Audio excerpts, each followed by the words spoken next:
Hey Waffle Gang, I do hope you're well. My name is Mark and today we're checking out some more Reddit stories, and if you do love a Reddit story, why not consider hitting that like, subscribe, maybe that notification bell too, and let's crack on with today's first story. Much love, guys. Now, today's first story does have a trigger warning on it of racism, so if you do want to skip the story, please feel free to do so. Timestamps are always down in the description and along the timeline below. Thank you. It's from the WhatDoIDo subreddit from Throwaway the Ring Frodo 3 and says, "Coworker cut my hair after saying my hair would look great shorter." Ooh, dearie me. It starts, "I work remote and thus I can do whatever I like with my clothes and hair. I love it even though I'm a bit new to it. We have an office in my city that we have events at and some non-remote workers work. My co-worker Terry works remote and we meet every Thursday morning to interface for projects that cross over our departments. Since I've met him, he always has commented on my hair and clothes, but it's whatevs.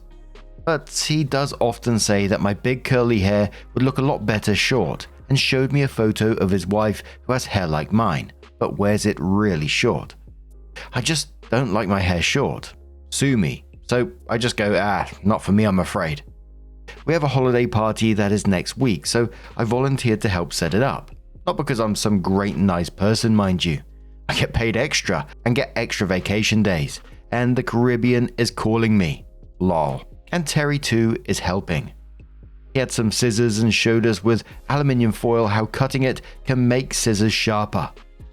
He kept saying it cuts so smooth and kept cutting crap and then grabbed some of my hair and cut it. It was me, him, and his teammate, and it quickly escalated. HR, of course, was notified. He says he didn't mean to, but just got wrapped up in it. And let his intrusive thoughts win. He says he's on the spectrum and he's incredibly sorry.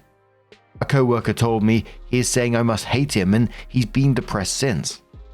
HR is pulling me in a meeting tomorrow, and per our policy, they explicitly say what the meeting is about. What are my thoughts about it and how would I like to move forward? I know I don't want to see this guy if I can help it, and I do want the cost covered for my stylist appointment.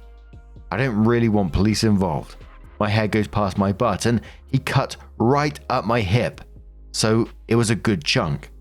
I'm angry and I usually want to believe the best in people, but I don't want to here. I mean, it's fucking nuts, and everyone is saying how insane it is and that he's a bit of a goofball, but overall just excitable and sweet. I guess my question is, how do I even handle this? Like, what do I ask for reasonably, and what is my rage and anger speaking? I'm so upset, but I can't talk to anyone else about it because my family and friends would just want me to go scorched earth." Comments from OP were saying, "I'm black on both parents' side and part indigenous on my mother's side. I didn't want to mention in the post because I didn't want to run on the assumption this was racist, mostly because if is, this is a whole other beast and I hate confrontation. I work a lot at it, but to be honest, I'm part Native American, so my hair is so specific. I've almost always had long hair and would donate it when I was younger, but now I just like it long because it is pretty unique to me amongst most other black women I know. It's just a little thing that makes me feel unique or special." Oh my word, that is just like absolutely wild. And let's face it, he didn't get wrapped up in demonstrating the scissors or whatever he was doing. He's been talking about your hair for months, repeatedly telling you to cut it short, showing you photos of his wife's hair, which, you know, all that behavior in itself was pretty odd in my opinion. And then he just happens to grab your hair and then cuts a big chunk of it off. You said it was down to your butt and he cut up to your hip. To me, it wasn't saying intrusive thoughts were winning. It just seemed like there was a pattern there. It's going to be very interesting to see how HR actually deal with this in itself, because what he did was assault.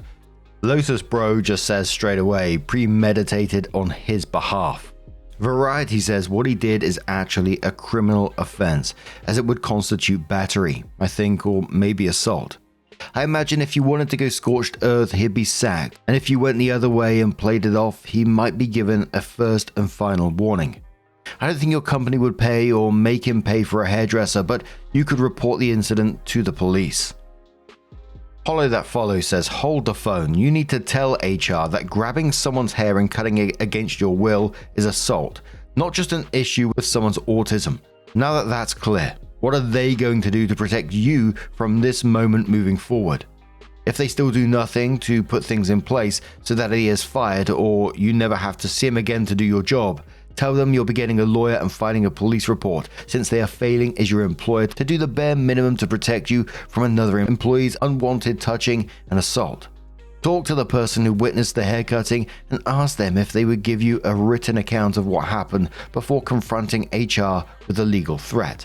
I'll be looking for a lawyer because if your company fails to protect after an assault, you can sue them. If they don't take you seriously, it's only a matter until this dude does something worse to you or another poor coworker. Another commenter says, OP, he assaulted you, plain and simple.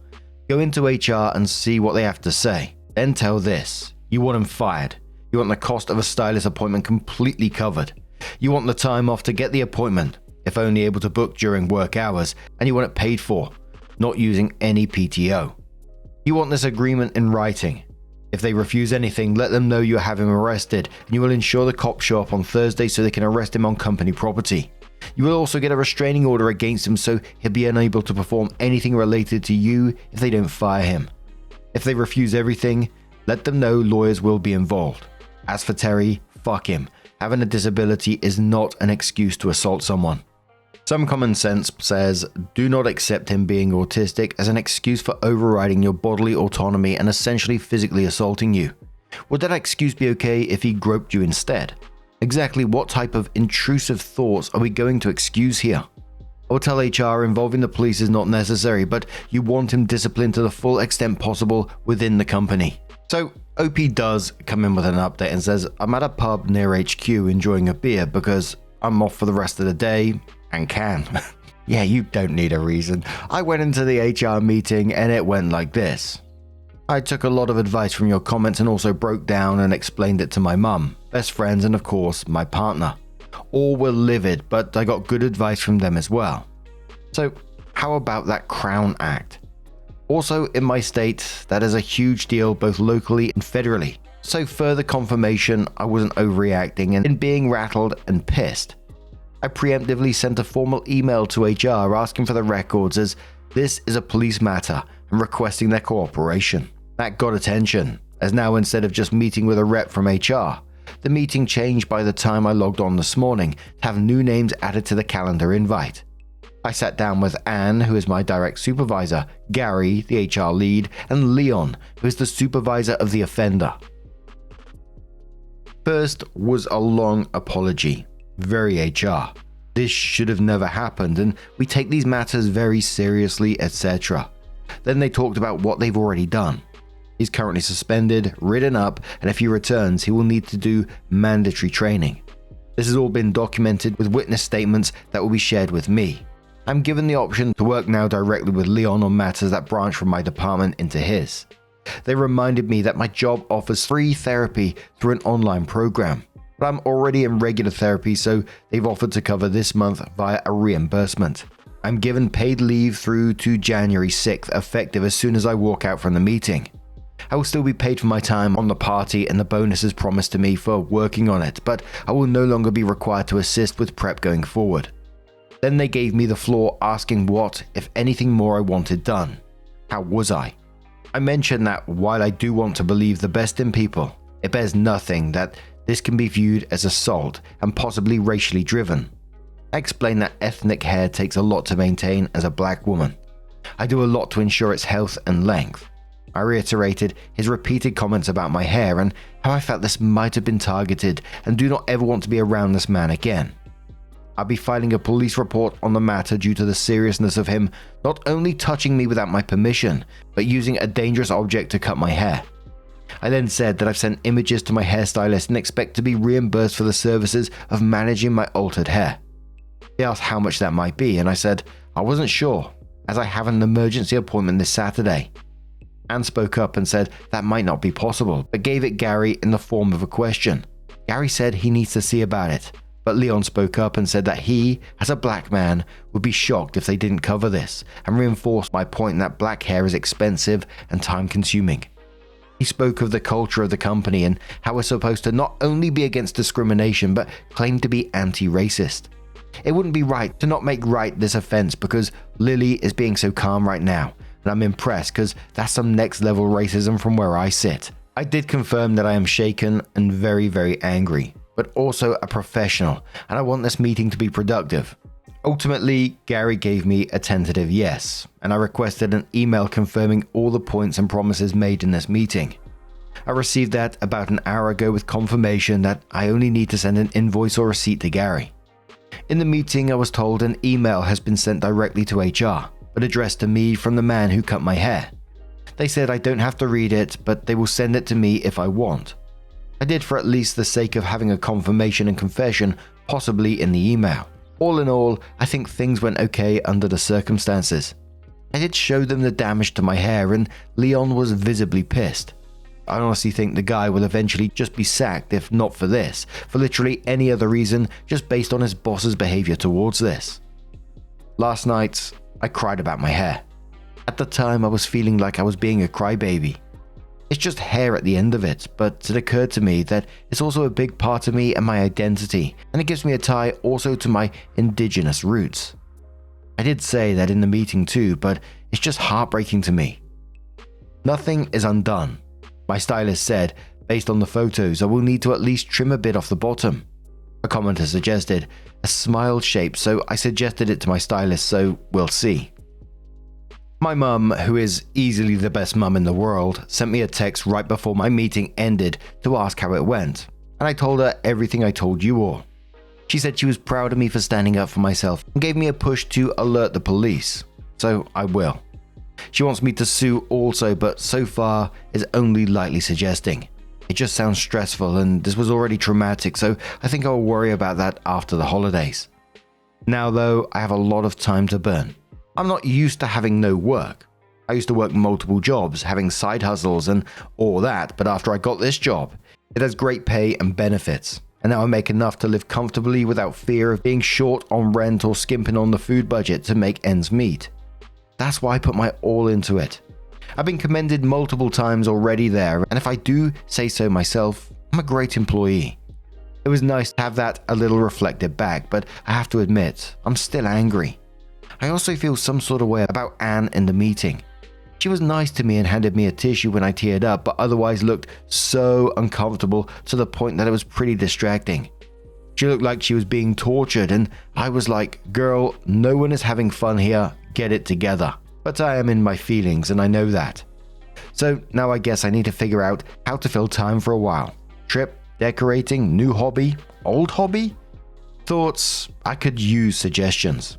Lastly, it occurs to me a lot of folks on the comments have been following my insane life, so I wanted to thank everyone for their DMs with uplifting words, jokes, hair care suggestions, and the like.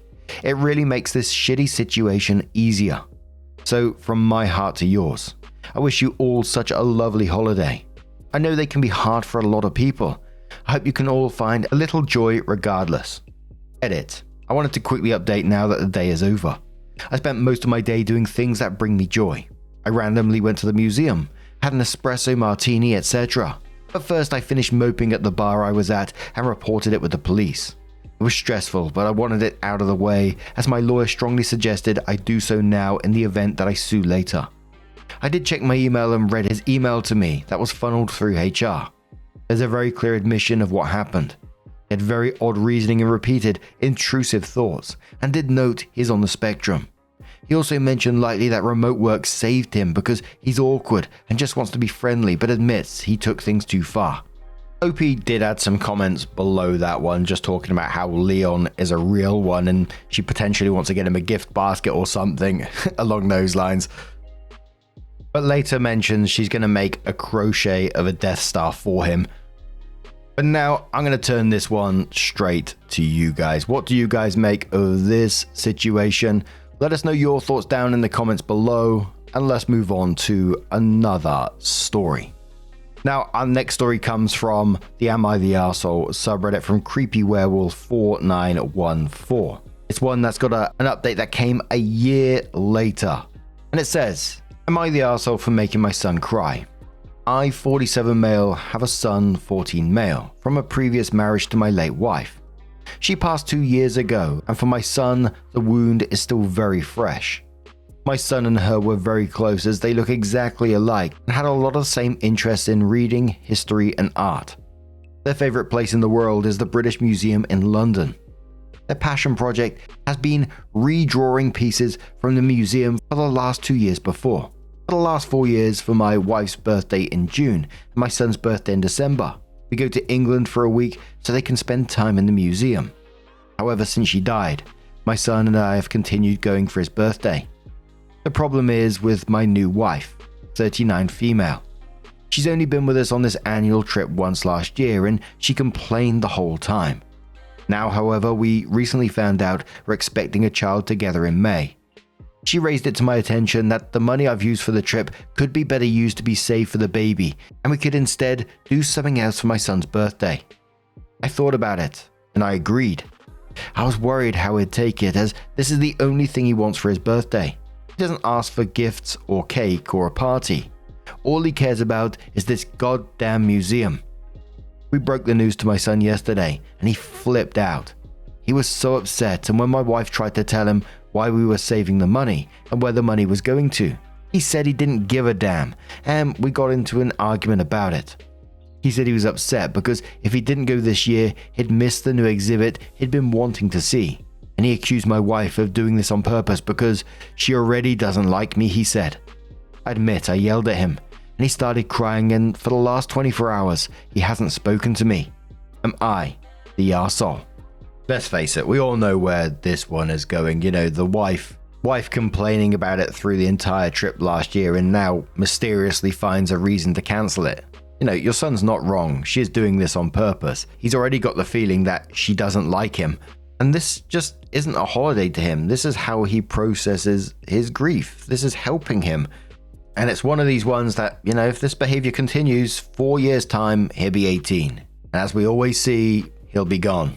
So OP first clarifies on the timeline of when his late wife passed and the trips the family took together and says, no, I'm sorry if I worded it confusingly. What I'm intending to say is that we took this trip twice a year when my wife was alive, so 4 years ago. We started taking these trips. 2 years ago my wife died and we took the trip once a year since. Since my wife died, we took the trip once a year. Commodore says, info. What museum are you talking about? There are hundreds of, maybe even thousands of museums and art galleries in England. Oh, and you're the arsehole. Seriously, what the heck is wrong with you and your witch of a new wife? Opie says, the British Museum. The British Museum in London. Commodore says, you're the arsehole and so is your new wife. In fact, she's downright selfish. All she cares about is the baby that's coming. Neither she nor you are considering the child that is already here. One that is hurting deeply first from the loss of his mother and now from his father's stupidity. And yes, OP, you are beyond stupid. You are blind to the fact that your new wife is already putting her unborn child before your son, who you have an obligation towards right here and now, as he is your firstborn and shouldn't be shoved to the side for a baby that's not even born yet. So get your head out of your ass, tell your wife that she needs to shut up and do what's right by your son. Because I can promise you that if you forgo this trip and ignore what's important to that poor child, the damage will be done. You will drop your sorry hide like a bad habit the moment he turns legal and he'll never look back. Then you can spend the rest of your life whining about how he never wants anything to do with you. Commodore says, your shiny new wife chose to act worse than a whiny toddler and ruined a trip that was meant for a child on their birthday as a memory for his mother. You allowed this woman to make your son feel terrible in his favorite place in the world, on his birthday. You allowed this woman to take the one thing your child has ever wanted, to shift it over to something that has nothing to do with your son for his birthday. You yelled at your son for reacting badly to being shoved aside for your new family. You allowed your new wife to mistreat your son, not even bothering to raise any question at, she hates me at all. Of course, you're the arsehole. So it was a year later that OP did update their post, and they said, so a year ago, I, 48 male, made a post online about the issue I was having with my son, 15 male, and my new wife, 40 female. I've gotten many messages and comments asking what happened, so I decided to make an update. So the big thing first. Did I take my son on his birthday trip? No, but let me explain. Oh no, dude, don't explain. So after my son and I got into a fight, he went and complained to his uncle, my late wife's older brother, 47 male, and his husband, 47 male. I'll go ahead and say that since my late wife got sick, and even after she died, her brother and I never got along. He, his husband, and most of her family like to judge me for how quickly I remarried. However, my son has kept a good relationship with them. And once he told them about what happened, they called and offered to take him themselves. I was all for it, but my wife was not. She thought if we let my son go with them, they'd fill his head with lies about her and only deepen the rift between us. Since this situation was causing her so much stress and she was pregnant at the time, I decided to decline their offer, which only made things worse. Eventually, after about 3 days, we finally sat down and talked. He said he was unhappy with the way she was treating him and often felt like she was trying to erase his mum's touch from the house. He felt like she was constantly criticizing him and didn't want him around. When I confronted my wife about this, she was offended. She said she wasn't trying to erase his mother, but simply add her own touch to the space. She wasn't criticizing him, simply parenting. Eventually, my son accepted that he wouldn't be able to go on this trip and was noticeably bummed out about it. So his boyfriend and his friends spent his birthday at our house, trying to cheer him up. A sweet gesture, but I don't think it worked. Over the last year, my wife had our baby, and now my son's birthday is approaching. He's become bitter and resentful over what happened last year. He spends more time away from home. He's been rude and disrespectful to his stepmother and been seeing his therapist more frequently. Now that we've all adjusted to having a new baby, and my son's birthday is approaching again, I'm thinking if I should resume the tradition of taking my son back to the museum. I think it'd be a good idea to hopefully do some family bonding, and honestly, I'm feeling really guilty about what happened last year. My wife has her reservations for saying it would only reward his bad behavior. I guess I'm making this update to not only inform the people of Reddit, but also ask for a little advice if it's allowed. What should I do? I only want to be a better dad.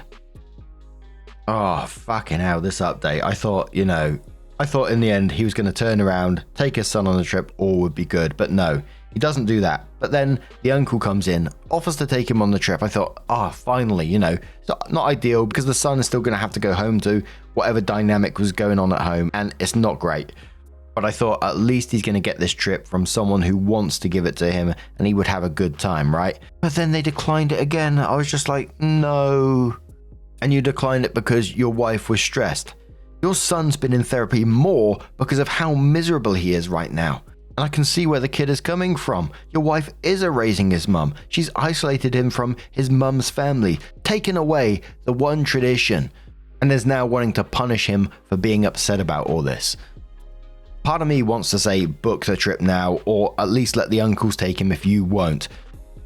But there's also a big part of me thinking, has this ship already sailed? I mean, he's 15 years old. I think a lot of damage has already been done. Can it be repaired? Possibly. I don't know. It just feels like it's going to take a hell of a lot of work to get it into that position. But what do you guys make of this situation? Absolutely heartbreaking for that kid. How can you not see that? Oh, dearie me.